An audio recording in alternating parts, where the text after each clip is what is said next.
من university student ہی تھا جب اولی چکر BSO آزاد گوما منی تعلق بنے آروچا منا لگے من یک مزنی اور نوبل سٹرگل حصہ بنے گیا کیمپس کوریڈورز ہاسٹل کمرے اسٹڈی سرکلز ہر جگہ ایک ہی نیریٹو چل رہا تھا. بلوچستان آکیوپائیڈ ہے, پاکستان ارینج اسٹیٹ ہے اور ریسسٹنس ہی فائنل سولوشن ہے. روز روز وہی بکس, وہی اسپیچز, وہی سلوگنز اور دھیرے دھیرے وہ نیریٹو میری سوچ بن گیا. میں اتنا کانفیڈنس تھا کہ اگر میں سوال کرتا مجھے لگتا میں اپنی قوم سے غداری کر رہا ہوں. پہلے میں اپنے آپ کو مسلم بھی سمجھتا تھا اور بلوچ بھی, لیکن دھیرے دھیرے مجھے سمجھایا گیا کہ ریلیجن سیکنڈری چیز ہے, اصل آئیڈینٹی صرف ایتھنک نیشنلسٹ آئیڈینٹی ہے.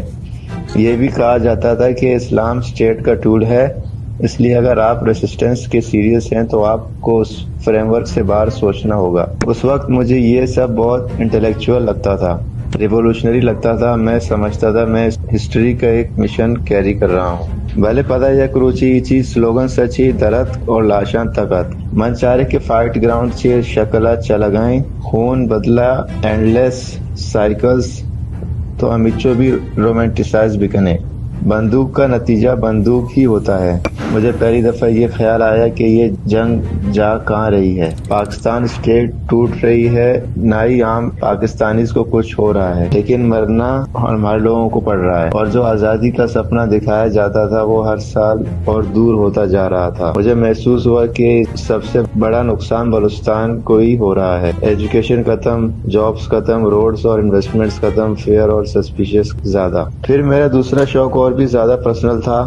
میں نے ریسسٹنس کے اندر خود ان فائٹنگ دیکھی. جو لوگ یونٹی کا لیکچر دیتے تھے ان کی اپنی لائنز میں پاور سٹرگل چل رہی تھی. ویپنز کا کنٹرول, فنڈز کا کنٹرول, میں زیادہ لیڈر اور اس کے چکر میں اپنے ہی لوگوں کے اگینسٹ کھڑے. میری پولیٹکس میں بھی آپ سے دیکھا ہوگا کہ لیڈرشپ اور ڈائریکشن پر کس طرح کشمکش اور ریویلری کی باتیں ہوتی رہیں. ہر کیمپ اپنے آپ کو اصلی اور باقی کو ٹریٹر کہہ رہا ہوتا. پھر یہ بھی سنا اور دیکھا کہ کچھ ایریاز میں BLF کے لوگ اللہ نظر کے حوالے سے جو نیریٹو تھا اور دوسری طرف UBA جیسی فارمیشن, ان سب کے درمیان بھی گراؤنڈ پر ٹینشن اور کلیشز کی باتیں کیلکولیٹ ہوتی رہیں. میں یہاں ڈیٹیلز پر نہیں جا رہا, لیکن میرے لیے پوائنٹ سیدھا تھا. اگر یہ قومی جنگ ہے تو آپس میں اتنی لڑائی کیوں؟ اگر مقصد بلوچ ہے تو پھر جو مر رہے ہیں وہ بھی بلوچ ہی کیوں؟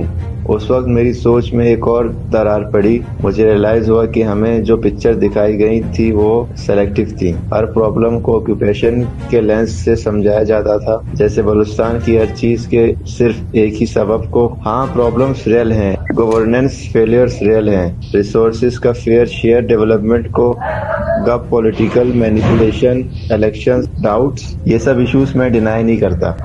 لیکن جو کنکلوژن مجھے دیا گیا تھا کہ اس کا حل صرف آرم سٹرگل ہے, وہ اب مجھے انٹلیکچولی ڈس آنیسٹ لگنے لگا. پھر میں نے دنیا کو کمپیئر کرنا شروع کیا. جرمنی اور آسٹریا کو دیکھیں, دونوں جرمن بولتے ہیں, دونوں اپنی آئیڈینٹی پر پراؤڈ ہیں, لیکن ان کی آئیڈینٹی کا مطلب یہ نہیں ہے کہ وہ ہمیشہ جنگ کریں. سوئٹزرلینڈ کو دیکھیں, German, French, Italian languages, multiple identities, لیکن فیڈریشن, انسٹیٹیوشنز اور پاور شیئرنگ سے اسٹیٹ چلتی ہے. UK میں اسکاٹ لینڈ اور ویلز اپنی آئیڈینٹی رکھتے ہیں. کینیڈا میں کیوبیک اپنی لینگویج اور کلچر کے ساتھ رہتا ہے. لیکن پولیٹکس کا راستہ بندوق نہیں ہوتا, انسٹیٹیوشنز ہوتے ہیں. مجھے یہ سمجھ آئی کہ آئیڈینٹی کا اسٹرانگ ہونا ضروری ہے, لیکن آئیڈینٹی کا مطلب پرماننٹ وار نہیں ہوتا. فیڈرلزم کوئی غلامی کا نام نہیں. صحیح فیڈرلزم رائٹس کا سسٹم ہوتا ہے, ریپریزنٹیشن, ریسورسز, ڈگنیٹی اور local ownership. Change of mind عمدہ چیت من فیصلہ کت کے موتی گما لاشانی ذریعہ پروف کنگ نلوٹا, منوتی آئیڈینٹی اسلامہ چی کٹ کنک چی بھی چارگ نلوٹا. سمجھ کر کے گراؤنڈ ریئلٹی ہمیشہ کے بلوچ سوسائٹی کی زندگی, نکاح, جنازہ, فیملی, ہونر اور مورل آرڈر میں اسلام سے جڑی ہوئی ہے. اور مجھے یہ بھی سمجھ آیا کہ جب آپ کسی کو دین سے کٹ کر کے صرف آئیڈیالوجی بنا دیتے ہیں تو پھر ہر چیز جسٹیفائی ہو جاتی ہے. وائلنس بھی, لائز بھی اپنی ہی عوام کے نقصان میں رک گیا. آج میں رائل سٹیزن ہوں, اس لیے نہیں کہ پرابلمز ختم ہو گئیں، بلکہ اس لیے کہ میں نے یہ چوز کیا کہ پرابلمز کا حل پولیٹکس، ریفارمز اور اویئرنیس سے نکلا جا سکتا ہے، بندوق سے نہیں۔ میں اب بھی کہتا ہوں بلوچستان کو رائٹس چاہیے، real representation, transparent elections, fair resource distributions, education اور رول آف لاء۔